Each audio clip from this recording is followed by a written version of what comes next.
Hi, I am Marya, your host of Pain to Power. This is a show where we turn our struggles into our strengths and we heal in community. Brought to you in association with the I Rant Network. And please, if you haven't done it yet, make sure you subscribe, hit the bell below, like, and leave a comment. Engage with us. Today, we have a great conversation, and I want to make sure that you're with us. Engage, asking questions, and just connecting. So, thank you and welcome. I want to start off with this quote. The bravest people are those who keep going when the world sees no sign of their strength. Right now, we are in a time in our world where a lot of people are going through pain and different kinds of pain. Some of it's silent pain, some of it's visible pain, some of it's pain that we all are having common feelings about, but pain is what we're seeing. And oftentimes, many people are carrying that without speaking on it. So today, my guest is bravely sharing her story openly and giving us this understanding of what it is to hold daily pain. And I am really excited to bring to the stage the author of the book, The Daily Pain, that Cecily Holland has written. Welcome, Cecily. Hi, Marya. How are you? I'm great. How are you doing today? I'm doing okay. I'm doing okay today. Well, it's really an honor to have you here. First off, I love the yellow. Yellow is sunshine and light. And when I think about our conversation today, you're bringing light and awareness to something that often we don't talk about. So I love the color and the energy that you're going to be bringing to today's conversation. It's an honor to have you here. And I know this is actually your first interview talking about your book. Yes, it's my very first interview. So I'm blessed that you wanted to have me on your show to discuss the book. I look forward to our conversation and thank you for having me. It's a pleasure to have you here. So, we just start off. Do you want to just tell us a little bit about just who you are, your story a little bit, and then we'll definitely talk about the book. My name is Cecily Holland. I was born in Eunice, Louisiana, which is a small town in St. Landry Parish. I was raised in Lafayette Parish, and some of the things that interest me include reading, writing, cooking, baking. I graduated from my undergraduate degree comes from Southern University in Agricultural and Mechanical College in Baton Rouge, Louisiana. And my graduate degree comes from Texas Southern University in Houston, Texas. Um, I have struggled with depression and anxiety since I was an adolescent. It's something I used to be ashamed of, but I realize I am no longer ashamed. And I hope that by sharing my story, I can help someone else along the way. Oh, thank you so much. And it sounds like you have a lot of dynamic, rich history of where you grew up and the experiences that you have, but it's also definitely come with some pain. And one of the things that I always bring my guests on here, the show title is called Pain to Power because for me, I think everyone has a really personal relationship with what it is to find power in pain. So when you think about that for yourself, what does that mean, turning pain into power? For me, turning pain into power in this situation, in this scenario, was writing this book. This is how I turned my pain into power. I put my pain on paper using words, emotions, and feelings for different things that I experienced and went through.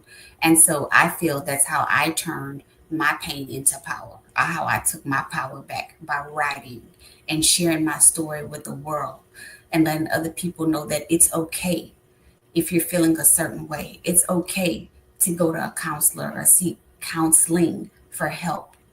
Um, and that's how I feel. I turn my pain into power by writing and publishing this book and sharing it with the world. That's a beautiful thing. I actually just talked about that on a show that I do about this idea of birthing ideas is part of healing, right? So turning your pain into power was the writing for you. And when you think about that, How did you know your story was ready to be shared with others, not just holding it inside you? Well, to speak quite honestly and transparently, the Lord told me 20 years ago, or over 20 years ago, I want you to write a book. You're going to tell the world what you went through with anxiety and depression. And so I'm like, me? You want me to write a book? You want me to tell my business? You know how we get in this day and age, like, I'm not about to put my business out here in the Mm, streets for people to be knowing what's going on with me. But so over the years, as life passed, I would write, I would stop. I would write, I would stop. Life kept mm, happening.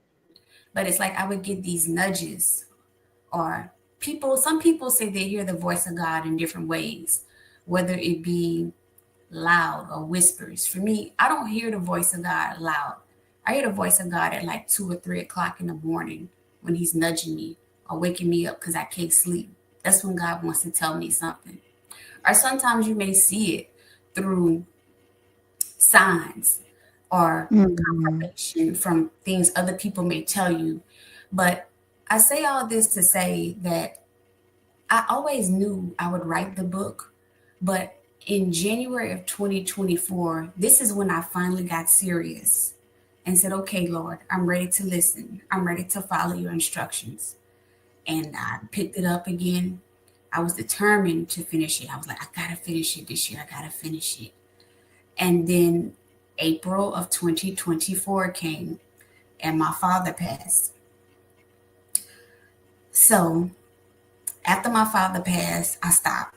I stopped because you're in the middle of grief, paperwork, you're trying to work at the same time while trying to maintain your sanity on top of right.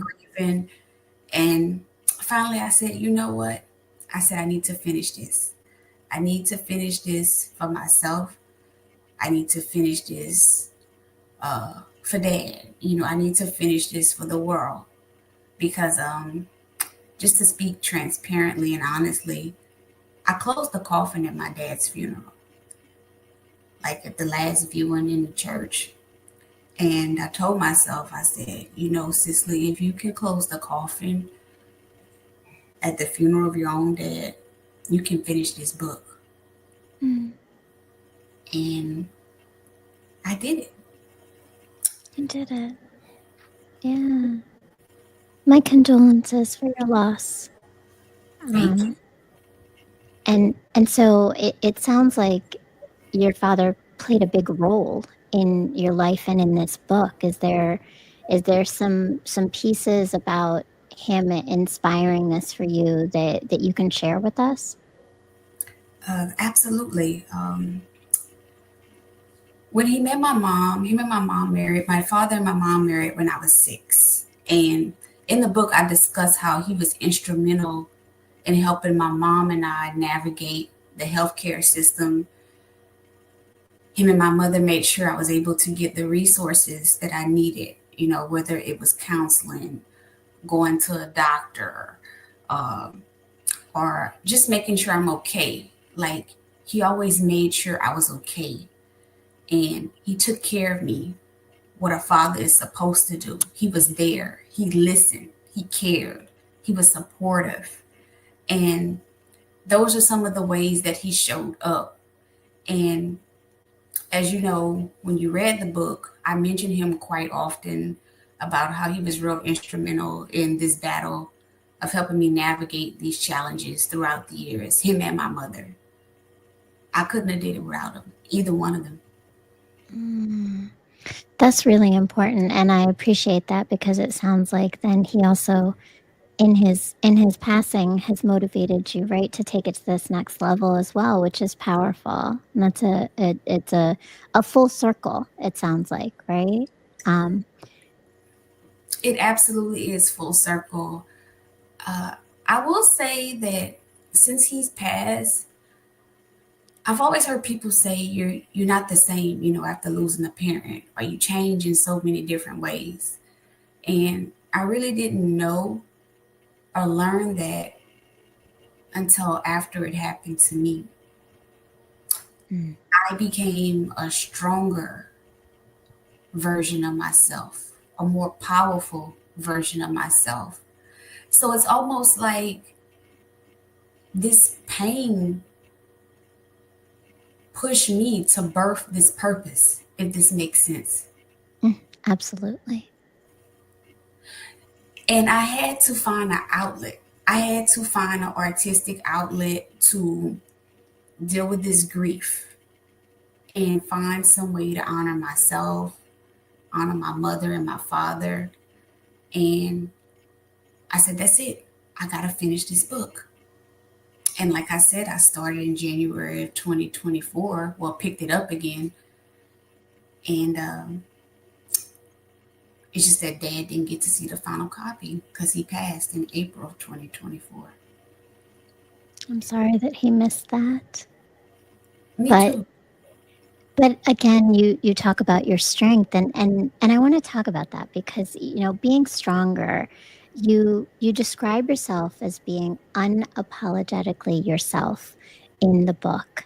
Uh, how does that is that part of that strength you felt? Like where did you feel that ability to be unapologetically yourself?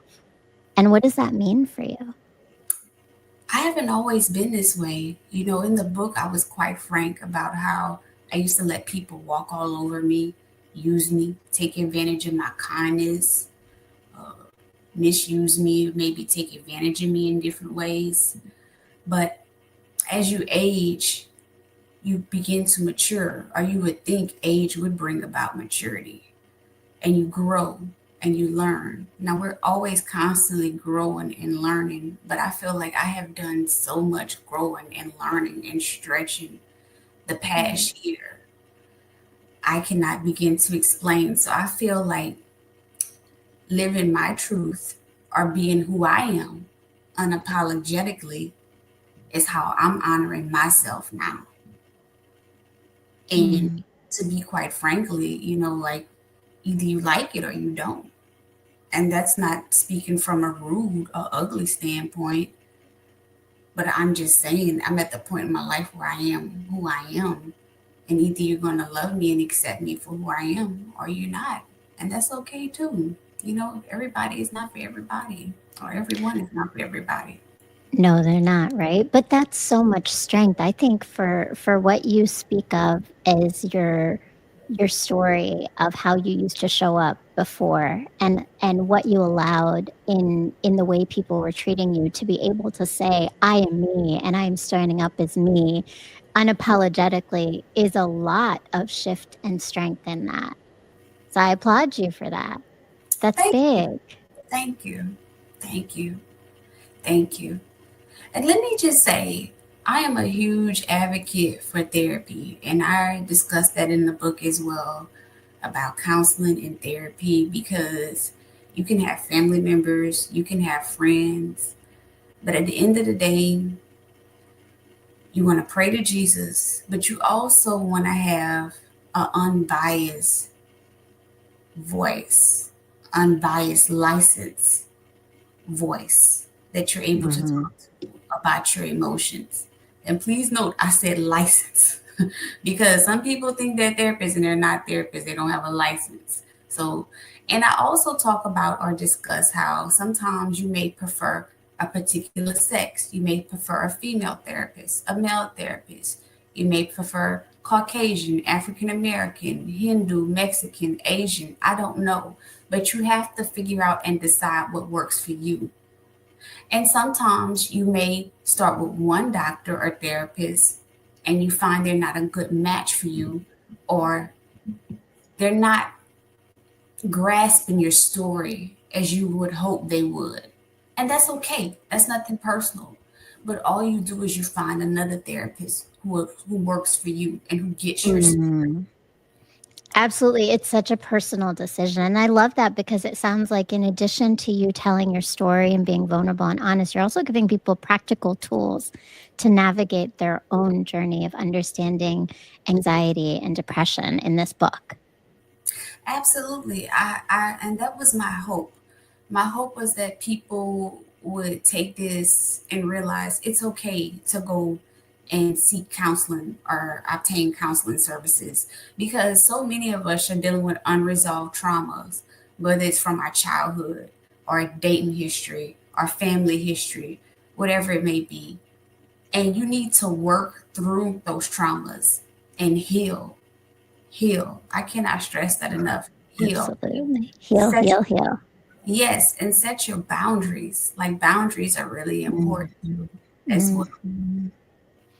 Absolutely. Everything you're saying, right? So I want to come back and I saw there's some people in our chat. I want to say welcome and thank you for engaging with us here in the chat. Please make sure that you're here. Make sure you subscribe, you like, you comment, and keep bringing up your comments and thoughts in the chat. I think I saw some of our ranters family. There we go. Tasha from No Hold Backs. Welcome, Tasha. She says, indeed, doing that inner work is important. Get therapy. Yes, yes. From professional herself. Yes, get therapy, right? I love it. And Just One Love is joining us as well. Good evening, Renters family. Good evening, Just One Love. So happy to have you both here and our Renters family. Indeed, I learned so much about me and people around me when my dad died. A part of me died and part of me grew. I get it. Absolutely. When we lose a parent, that is significant in our lives. There's a huge loss, and there's so much that we learn about ourselves, our strength, the community around us, right? Their legacy, who we want to be. There's so much. I feel like so many conversations I've had today about loss of people around us are coming back to me. Um, and so, I wonder, and you talk about the practicality, it sounds like therapy is one of the things that was the tools for you, but what else helped you and gave you to learn that strength? I would say first and foremost, Jesus Christ. I also discuss in the book. I was raised in the Christian faith. I grew up in the Black Baptist church. I'm a Christian. I believe you should be able to know a tree by its fruit. I try to treat people the way I would want to be treated. Um, Going to church, praying, reading scriptures, meditating, journaling. Also, finding a strong support system.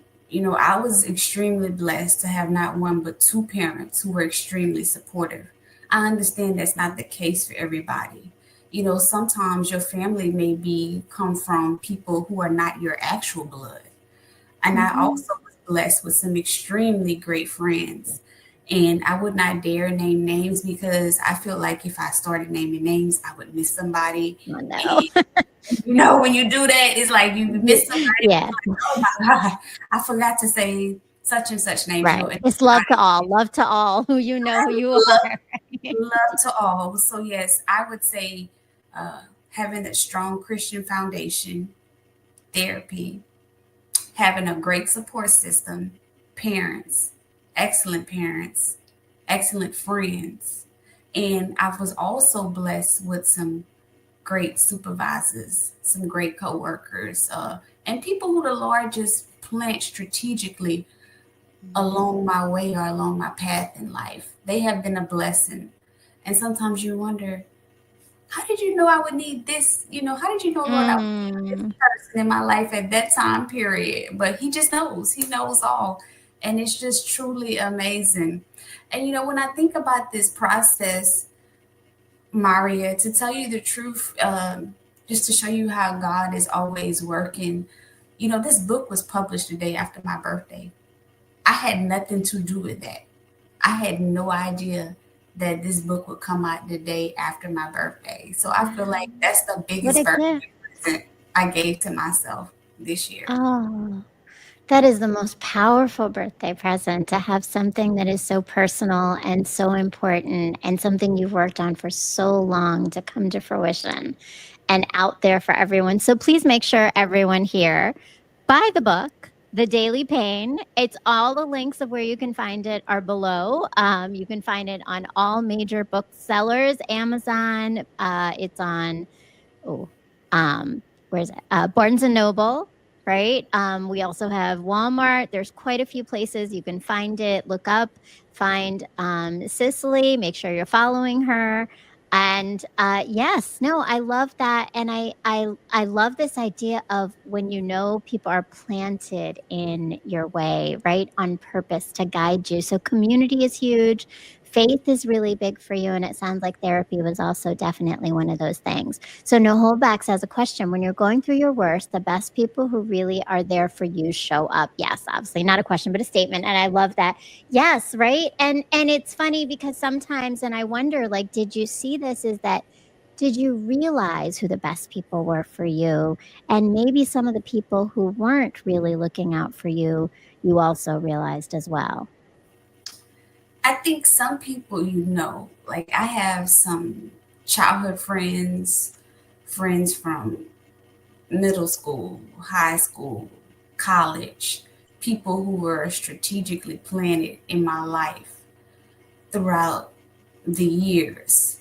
And you learn people, and the more time you get to spend with people, like I said, you will know a tree by its fruit.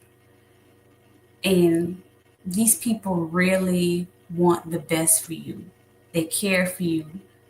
It may be something that's random as a check-in, and you thinking it's random. It's not really random. But what they don't know is you may have had a terrible day, you know, Mm, or you may have been crying, an hour earlier or 5 minutes earlier, or even family members. I have some really awesome family members as well, besides my parents. Um, so I think a support system is really huge. And I understand that everybody does not have a great support system. And so this is why in the book I encourage people to build your own support system. Find what interests you. Find what works best for you. Is it journaling? I don't know. Is it exercising? I don't know. Only you can figure it out. Is it traveling? Maybe every 2 or 3 months. Is it finding a remote job? Is it working under a boss who doesn't micromanage you? I can't answer that. Only you know what works for you. And then, which brings me to another great point. You have to learn your triggers. What mm. triggers your mood? What makes you angry? What's sensitive for you? What's a sensitive topic for you? As I discuss in the novel as well, holidays are a trigger for me. December to January. Some years are better than others. And that's a trigger for me. I don't know why. Maybe it's because it's the closing of the year, but it's something that I've had to learn to work around. But I'm Mm. aware that the key is I'm aware of this. If you aren't aware of your triggers, then that's a problem. You need to find out what causes you to become angry. Why are you angry? What haven't you healed?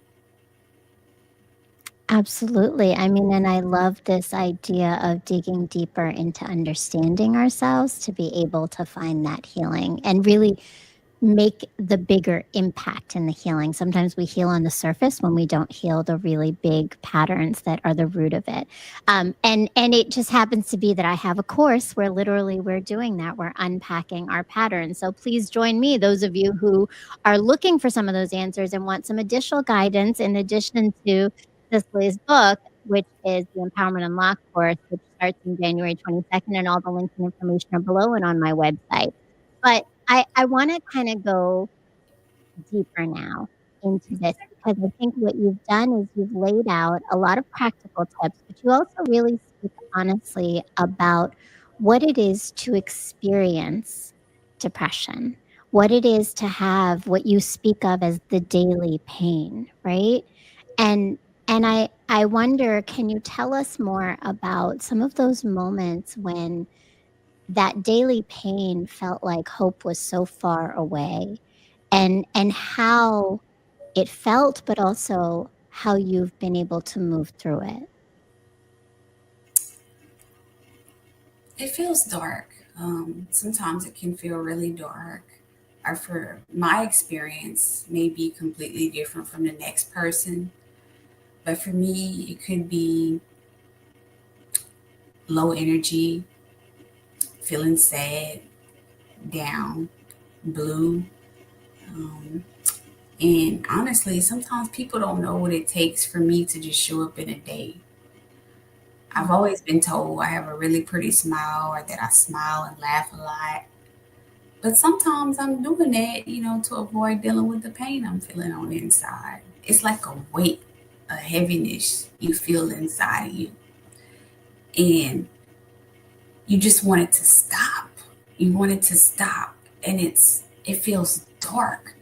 And as I was writing earlier, going through notes, trying to prepare for this interview, I wrote a keynote that I want to share. You have to sit in it sometimes. You have to sit in this. But the important point I wrote was don't stay there. It's okay to sit there for a while, but don't stay there. You get up little by little, you pick yourself up. It could be something as simple as going and taking a shower or eating a meal. Because sometimes when you in a mood like that, or when you in one of those depressive moods or states, you don't really have a big appetite. You don't really want to watch TV. All you want to do is sleep. All I want to do is sleep, to be quite frank.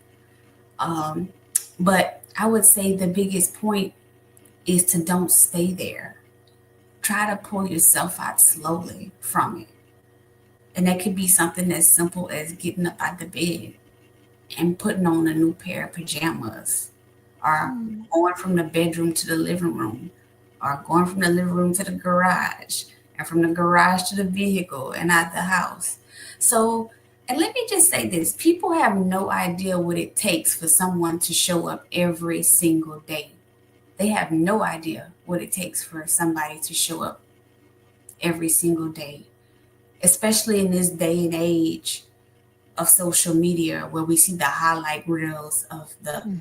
perfect families, the perfect relationships, the perfect lives, or it seems like they have it going on or everything's going great in their world. You don't know that. We're just assuming that from what they're sharing on the internet. We're just getting a snippet. We're not getting a real day to day.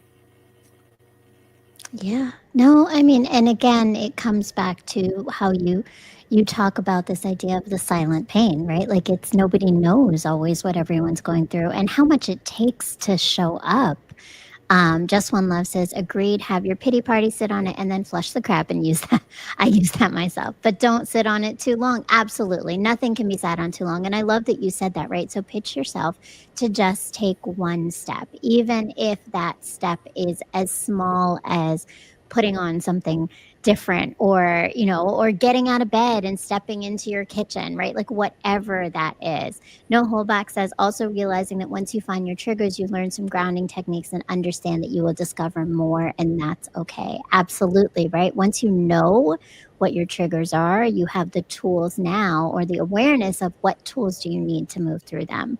Um, and I want to ask because you're giving the perspective of what it is to experience, but I think there's a lot of people probably on here who maybe have family, friends, people that they love and care for who are showing up in those ways, and they want to know, how do I support my friend or my family member from the perspective of someone who's gone through this? Like, and you talk about your support system, but what is it that you think you needed, or you would say, from conversations with others, what you notice people may need from others in moments like that, when there's darkness, when there's the nothingness, when you want to do and be nothing? What do you need from your community? I would say maybe start with something as simple as door dashing them some food.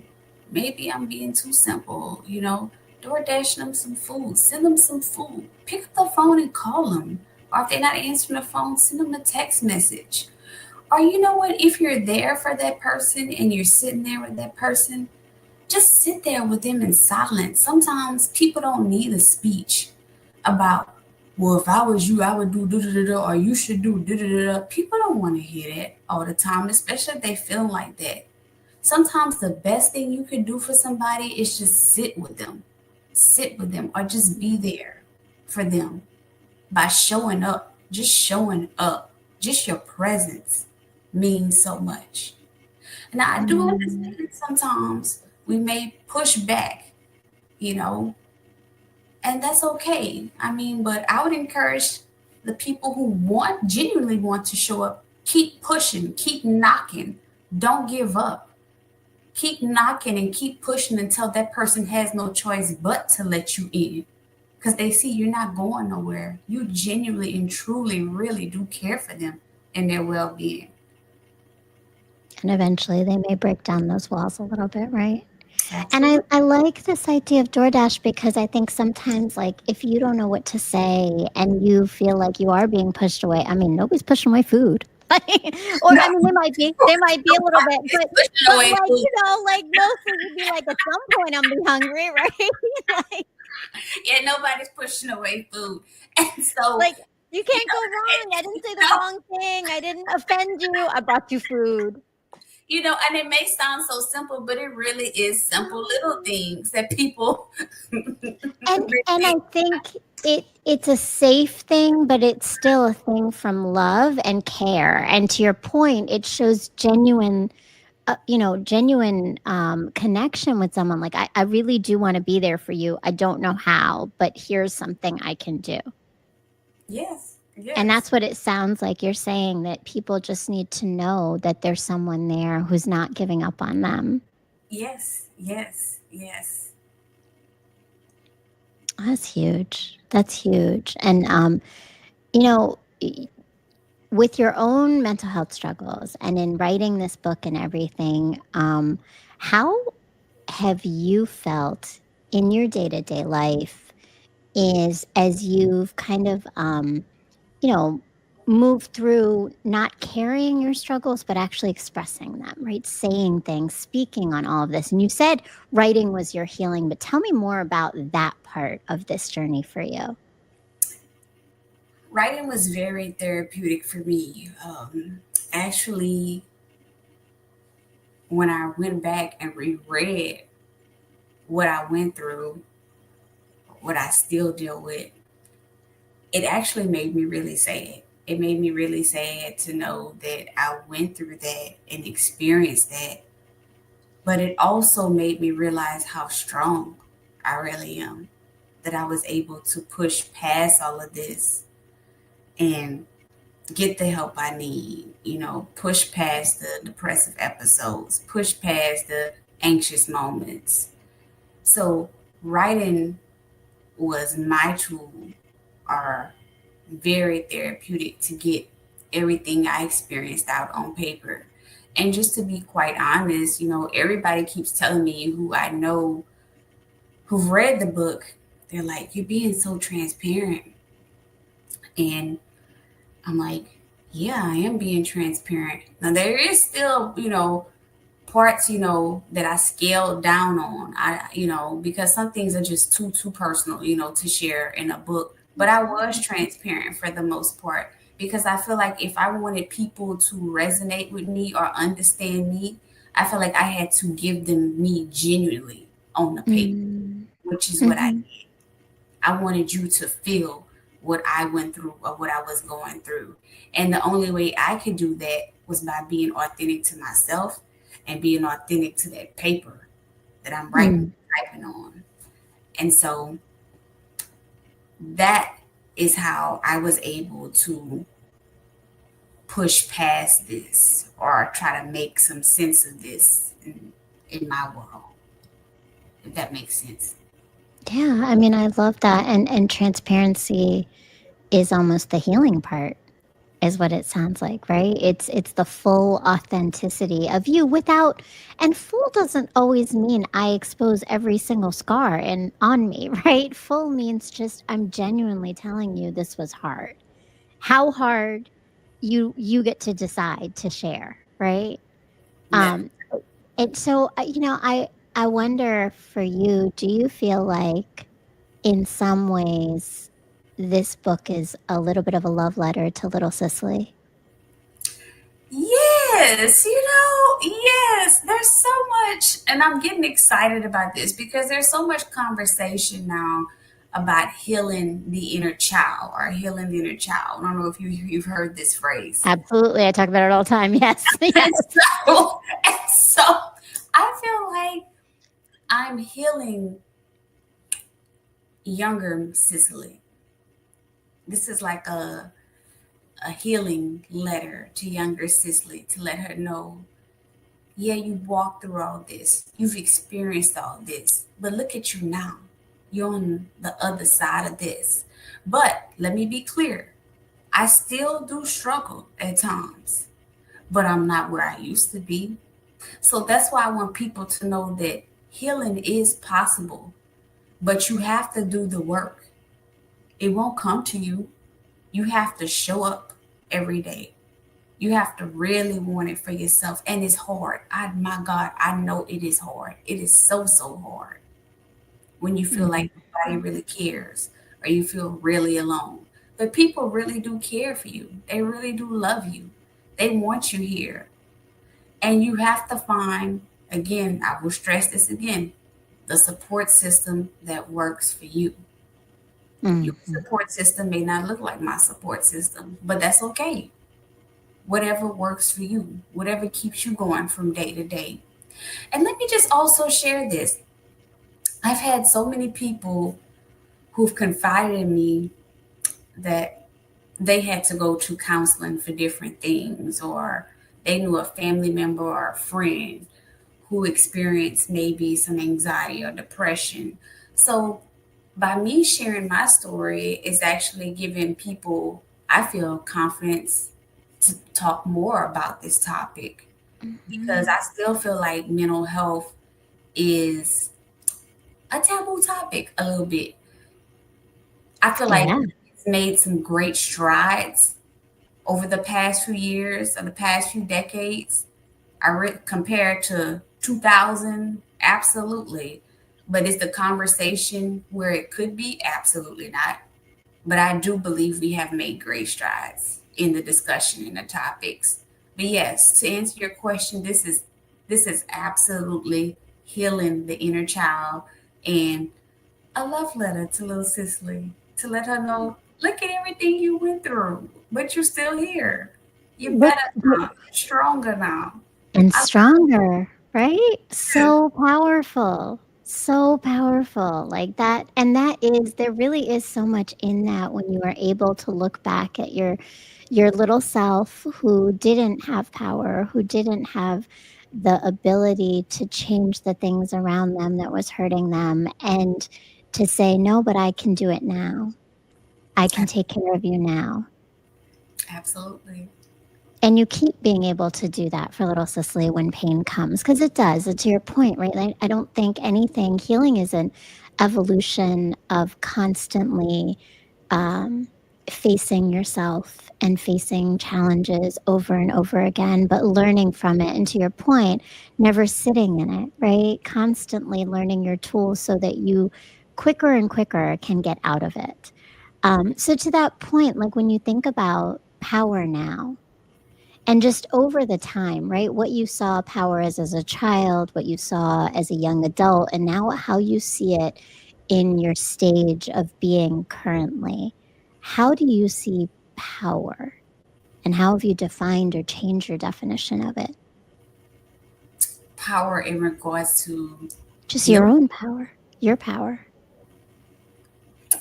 I guess I didn't realize that I had so much control over my life. Because, growing up, you told you going to school or you're going to do this, you're going to do that, right? Or whatever. But when it comes to mental health, you're thinking that, oh, this is all out of my control. This is all Mhm. out of my hand, right? But then as you gain more tools, more resources, you realize you do have more control than you think you do. You get to control your narrative. You get to control your outcome. Nobody gets to decide where my elevator stops or where my train Mhm. stops. I decide where my elevator stops and where my train stops. You don't get to decide that. The only person who ultimately gets to decide that is our Lord and Savior Jesus Christ and yourself by the work you're doing. That's who decides where your elevator stops or your train stops, not you. So you control your destiny, your story, your narrative, but you have to also be open to the twists and turns that may come with it as well. Because healing, Inevitably. yes, yes, yes, because healing is not linear. It's up and down. It's up and down. It's a roller coaster. It's not, oh, I'm here one day, and we're gonna go from here to there. Like, no, it's not like that. It's really up and down. It's a whole messy ball game. It is. It's very messy. It's ugly. It's very messy and ugly, but on the other side, it is a great feeling. So awesome. It really is, right? And it is a choice, Yes, right? it truly So, is. kudos to all who are on here on the show, who are listening, to making the choice to heal, to joining us in learning more tools for healing. Thank you so much, Cicely, for just sharing your story of how you have been healing and what you have learned, what you have experienced, and what you are now giving others to take away. So, with that, when you think about, our listeners, right? Some people who are sitting in loneliness or heaviness right now, or have been before, right? What's one gentle truth or a reminder that you want them to hold on to today? It's okay. It's okay. It's okay to cry. It's okay to feel those feelings. You have to go through it to get to the other side. But there is hope. There is healing on the other side. There is a better day or a better tomorrow coming. You have to believe that. You have to truly, truly believe that for yourself.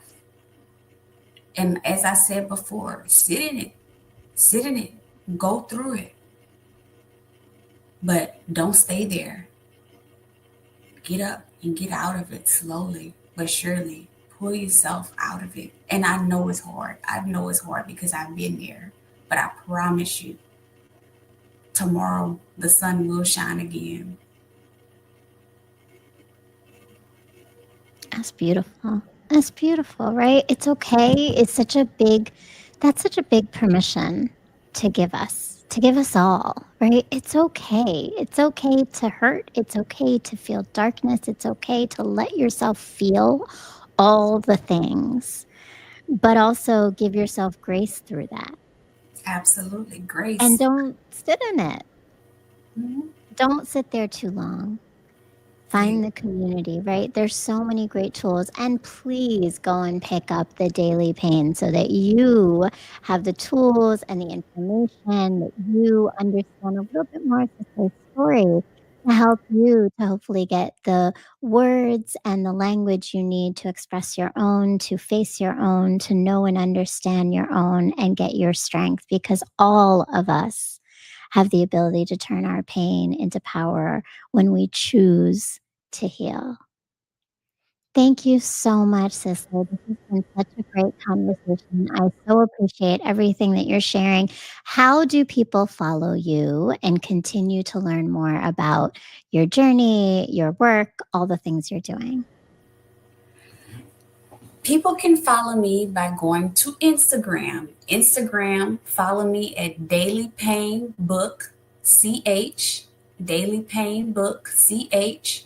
Purchase the book from Walmart.com, Amazon.com, Barnes and Nobles, or they can email me. Let me pull up the email address because I understand everybody doesn't use social media in this day and age.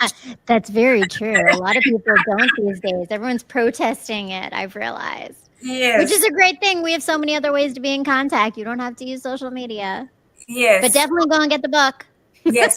Please, please get the book from Amazon, Walmart, Barnes and Nobles. Purchase the book. I promise you, it is worth the read. And I don't keep you in here long. It's not 100 or 200 pages, but I promise you, it is fruitful and you will be blessed. Or you can email me at dailypainbook@gmail.com, dailypainbook@gmail.com, or follow me on Instagram at dailypainbookch. I love that. And all those links and information are below in this YouTube video. So please make sure you check that out. And while you're down there, subscribe, comment, like, Yes, all join that. and hit the bell so that you are here. Look, I am always selling. I love it. I love it. No, thank you so much. I mean, I'm selling, but I am selling a journey for us to all be on, not a product, but things that we are doing together to heal and learn. And so, to this conversation on this journey, if you are in a place where you need some additional support, I have developed courses called Empowerment Unlocked, all based on coming home to ourselves with the framework of return, where we are remembering, examining, transforming, unlearning, and reclaiming our power by nurturing all those pieces, all of the return. And in January, on January 22nd, those courses will launch and begin. Please make sure that you are signing up. The link and information is all below. It is all in my website, it is on my Instagram page. It is only currently $49 for 5 weeks of guided sessions with me and a community similar to what we've been talking about, right? Is building your community to start examining and unlearning patterns that may be some of those triggers, that may be some of the things that come up for you. So join me in January, and please, I hope Cecily, maybe I'll see you there, or someone you can recommend it to, for Empowerment Unlocked. And join me and subscribe to this channel because I also have Marya's Musings, which is my show, where I'm not interviewing anyone. It's just me talking and sharing. But I talk about a lot of things, just what comes to mind. Last time it was actually about the idea of birthing is creativity and healing. So, and not just birthing people, birthing ideas, birthing our creativity. So the birth of your book was your creative healing. And that's what I talk about on Marya's Musings and many, many more things. Thank you, Just One Love, and for No Holdbacks for joining us. And Just One Love says, following Daily Pain Book CH right now. I love it. And I think there was another comment. Just want to make sure I catch it. Thank you so much. Indeed, our circles are important. Grateful for the family and friends that become family. Absolutely no holdbacks. Thank you to our iRant family, to my amazing producer, Mr. Montaigne Masek, and to the iRant Network. Remember that you can actually also catch us on the Roku TV. So if you aren't watching the channel, you haven't gone to my website, do all those things, but you can catch us on the Roku TV on the iRant channel, and make sure that you are joining me every Sunday for new episodes with dynamic guests sharing their stories of turning pain into power, right here at 8 p.m. every Sunday on my YouTube channel. Thank you so much again, Cecily. Please make sure you go and buy her book and have a beautiful evening. Thank you, Marya. Peace, peace, love, and light.